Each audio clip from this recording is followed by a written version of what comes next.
ಯೋಚನೆ ಮಾಡೇ ಹೇಳೋದು ಯೋಚನೆ ಮಾಡಬೇಡ ತುಂಬಾ ಯೋಚನೆ ಮಾಡೇ ಹೇಳೋದು ಯೋಚನೆ ಮಾಡಬೇಡ ಅಂದರೆ ಹೇಳಿದ್ನಲ್ಲ ಇದೇನಂದರೆ ಕೆಲವರು ಅರ್ಥ ಆಗಿಲ್ಲ ಅಂತ 3 ಸತಿ ನೋಡಿದ್ರೆ ಕೆಲವು ಒಂದೇ ಸತಿ ಅರ್ಥ ಆಗಿದೆ ನಂಗೆ ಅರ್ಥ ಆಗೋಯ್ತು ಅಂತ ಹೋಗೋರು ಇದ್ದಾರೆ. ಬಟ್ ಅರ್ಥ ಆಗಿಲ್ಲ ಅಂದ್ಕೊಳ್ಳೆ ಅರ್ಥ ಆದವ್ರು ಬುದ್ಧಿವಂತರು ಅಂತಲ್ಲ, ಅರ್ಥ ಆಗದೇ ಇರೋರು ದಡ್ರು ಅಂತನಲ್ಲ. ಈ ಒಂದು ಸಿನಿಮಾ ತುಂಬ ಬುದ್ಧಿವಂತರು 10 ಸತಿ ಬೇಕಾದ್ರೆ ನೋಡ್ತಾರೆ ಇದನ್ನು. ಯಾಕೆ ಅಂದರೆ ಅವ್ರಿಗೆ ಅದರಲ್ಲಿ ಇರೋ ಲೇಯರ್ಸ್ ಎಲ್ಲ ತಿಳ್ಕೊಬೇಕು, ಅಳವಡಿಸ್ಕೊಬೇಕು ಅನ್ನೋಕ್ಕೋಸ್ಕರ ನೋಡ್ಬೋದು. ಒಬ್ರು ಒಂದೇ ಸತಿ ಸಿಂಪಲಾಗಿ ತೊಗೊಂಡೆ ಗೊತ್ತಾಗೋಯ್ತಪ್ಪ ಅಂತಲೂ ಹೋಗ್ಬೋದು. ಅದು ಇದರಲ್ಲಿ ಬುದ್ಧಿವಂತಿಕೆ ದಡ್ಡತನ ಒಬ್ಬರು ಭಾಳ ಚೆನ್ನಾಗಿ ಕೊಟ್ಟಿದ್ರು. ಒಬ್ರು ಯಾರೋ ಫ್ಯಾನ್ಸೇ ಒಂದು ರಿವ್ಯೂ ಭಾಳ ಚೆನ್ನಾಗಿ, ಇದು ಬುದ್ಧಿವಂತಿಕೆಗೆ ಮೀರಿದ್ದು ಅಂತ. ಇಟ್ ಈಸ್ ನಾಟ್ ಬುದ್ಧಿವಂತರಿಗೆ ಮಾತ್ರ, ದಡ್ರಿಗೆ ಅಲ್ಲ ಇದು. ಆ್ಯಕ್ಚುಲಿ ಇದು ಬೇರೆ ಇದೆ. ಆ್ಯಕ್ಚುಲಿ ಇದು ಬುದ್ಧಿಗೂ ಸಂಬಂಧ ಪಡೆದಿರೋ ವಿಷಯ ಇದು.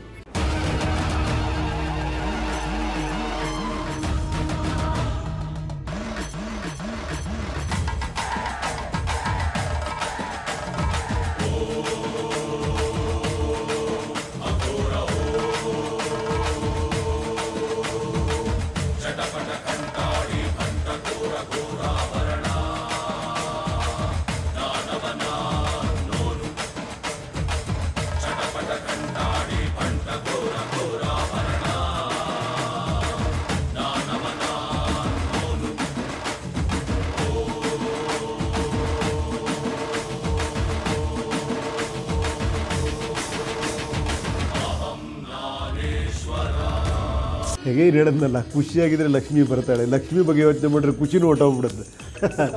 ಸೊ ಖುಷಿಯಾಗಿರೋಣ, ಲಕ್ಷ್ಮಿ ಆಟೋಮೆಟಿಕ್ಕಾಗಿ ಬರ್ತಾಳೆ. ಅಲ್ಲ ಚೆನ್ನಾಗಿದೆ ಹೇಳಿದ್ನಲ್ಲ. ಎಲ್ಲ ಕಡೆನೂ ಒಂದು ನನಗನ್ಸಿದ್ದು ಮಾತ್ರ ಯಾವತ್ತೂ ರೆಸ್ಪಾನ್ಸು ನನಗೆ ಯಾರು ಬೇಕಾದ್ರೆ ಏನು ಬೇಕಾದ್ರೆ ಹೇಳ್ಬೋದು, ನನಗೆ ಗೊತ್ತಿಲ್ಲ. ಅದು ಬೇಕಾದ್ರೆ ಈ ಪಂಡಿತರು ಅಂತಾರಲ್ಲ, ಗಾಂಧಿನಗರ ಪಂಡಿತರು ಎಷ್ಟೋ ವರ್ಷಗಳಿಂದ ಸಿನಿಮಾ ಮಾಡಿರೋವಂಥವ್ರು, ಅಂದರೆ they are well versed with cinema ಅಂತಾರಲ್ಲ, ಅವ್ರು ಏನೋ ಹೇಳ್ಬೋದು. ಬಟ್ ನನಗೆ ಇದುವರೆಗೂ ಒಂದು ಲಾಜಿಕ್ ಸಿಗದೆ ಇರೋದು, ನನ್ನ ಪ್ರಕಾರ ಪ್ರತಿಯೊಬ್ಬ ಆಡಿಯನ್ಸು ಒಂದೇ. ನನ್ನ ಪ್ರಕಾರ ಇವರು ಹಳ್ಳಿಲಿರೋರು ಬೇರೆ, ಸಿಟಿಲಿರೋರು ಬೇರೆ, ಮಲ್ಟಿಪ್ಲೆಕ್ಸ್ಗೆ ಹೋಗೋರು ಬೇರೆ, ಏನೋ ಅದೇನೇನೋ ಡಿವೈಡ್ ಮಾಡ್ತಾರೆ A-B-C ಅಂತ. ನನ್ನ ಪ್ರಕಾರ ಎಲ್ಲರೂ A+ ಆಡಿಯನ್ಸೇ ಜಗತ್ತಲ್ಲಿರೋದು. ಮಾನವ ದೇಹವೇನೆ ಮೊಬೈಲು, ಮೆಮೊರಿ ಕಾರ್ಡು ಫುಲ್ಲು, ಒಳಗಿರೋ ಸಿಮ್ಮು ಜೀವದ ಧಮ್ಮು, ಸಿಗ್ನಲ್ ಸಿಗದಿದ್ರೆ ಎಲ್ಲ ಢಮ್ಮು.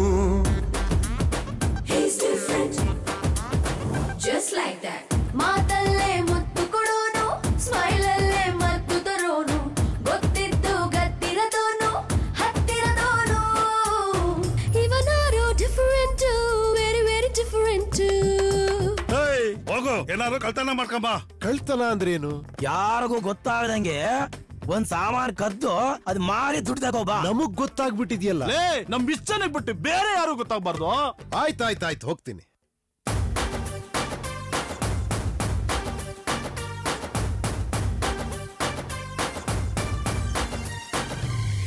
ಮಚ್ಚ, ಈ ಮಗ ನಮ್ ಬೈಕಿನ ಕಳ್ತನ ಮಾಡ್ಕೊಂಡು ನಮ್ಗೆ ಚಿಲ್ಲರೆ ಕೊಡ್ತಾರಲ್ಲ.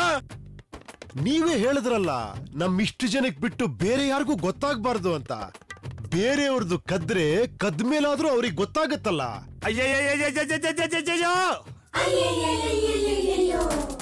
ಒಂದು ಸಿನಿಮಾನ ನನ್ನ ಅನುಭವ ಬೇರೆ. ಅದು ಸಿನಿಮಾನ ಮಲ್ಟಿಪ್ಲೆಕ್ಸ್ ನೋಡ್ರೆ ಏನು ಎಂಜಾಯ್ ಮಾಡಿರ್ತಾರೋ, ಒಂದು ಹಳ್ಳಿಲಿರೋ ಅದೇ ಎಂಜಾಯ್ ಮಾಡಿರ್ತಾರೆ, ಒಬ್ಬ ಆಫೀಸರ್ ಎಂಜಾಯ್ ಮಾಡೋರು, ಒಬ್ಬ ಕ್ಲರ್ಕ್ ಎಂಜಾಯ್ ಮಾಡೋರು, ಪ್ರತಿಯೊಬ್ಬರು ಎಂಜಾಯ್ ಮಾಡಿರ್ತಾರೆ.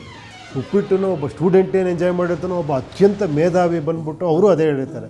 ಈಗ ಮೊನ್ನೆ ಮಂತ್ರಾಲಯದ ಇವ್ರು ಬಂದರು ಪಿಕ್ಚರ್ ನೋಡಿಕೊಂಡು, ಮಂತ್ರಾಲಯದ ಗುರುಗಳು ಮಂತ್ರಾಲಯದಲ್ಲಿ ಪೂಜೆ ಮಾಡಿದ್ರು, ಪ್ರಧಾನ ಅರ್ಚಕರು. ಅವ್ರಿಗೆ ಈ ಸಿನಿಮಾ ನೋಡ್ಬಿಟ್ಟು ನನ್ನ ಹತ್ರ ಮಾತಾಡಬೇಕು ಅನಿಸಿ ಬಂದು ಮಾತಾಡಿದ್ರು. ತಾವು ಹೆಂಗೆ ಬಂದಿರಿ ನಮ್ಮ ಮನೆಗೆ? ನನಗೆ ಆಶ್ಚರ್ಯ. ಇಲ್ಲ, ನಾನು ಉಪ್ಪಿಟ್ಟು ನೋಡಿದೆ, ನನಗೆ ಮಾತಾಡಬೇಕು ಅನ್ನಿಸ್ತು ಅಂದರೆ ನೋಡಿ ಅವ್ರಿಗಾಗಿರೋದು. ನನಗೆ ಇಲ್ಲೊಬ್ಬ ಸ್ಟೂಡೆಂಟ್ ಬರ್ತಾನೆ, ಕಾಲೇಜ್ ಹುಡುಗ ಯಾರು, ಜಸ್ಟ್ ಒಂದು ಬ್ಯಾಗ್ ಹಾಕ್ಕೊಂಡ್ಬರ್ತಾನೆ, ಬಂದ್ಬಿಟ್ಟು ಸಾರ್ ಪಿಕ್ಚರ್ ಅದ್ರ ಬಗ್ಗೆ ಮಾತಾಡಿದ್ರು. ನನಗೆ ಎರಡೂ ಒಂದೇ ಅನ್ನಿಸ್ತು ಆ್ಯಕ್ಚುಲಿ. ಯಾಕಂದರೆ ಅದು ಹೆಂಗೆ ತೊಗೊತೀರ ಅನ್ನೋದ್ರ ಮೇಲೆ ಅದು. ನಾನು ಹುಟ್ಟಿದ ಮೇಲೇನೆ ಶತಕೋಟಿ ದೇವರು ಹುಟ್ಟಿದ್ದು, ನಾನು ಕಣ್ಬಿಟ್ಟ ಮೇಲೇನೆ ಆ ಸೂರ್ಯ ಚಂದ್ರರು ಹುಟ್ಟಿದ್ದು. ನಾನು ಇಲ್ಲದೆ ಏನಿಲ್ಲ,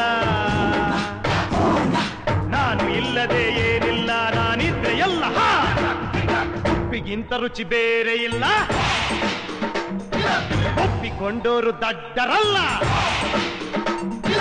ಅಪ್ಪ ಅಮ್ಮ ನಂಗ್ಯಾರು ಇಲ್ಲ, ಇಲ್ಲಿ ನನಗೆ ನಾನು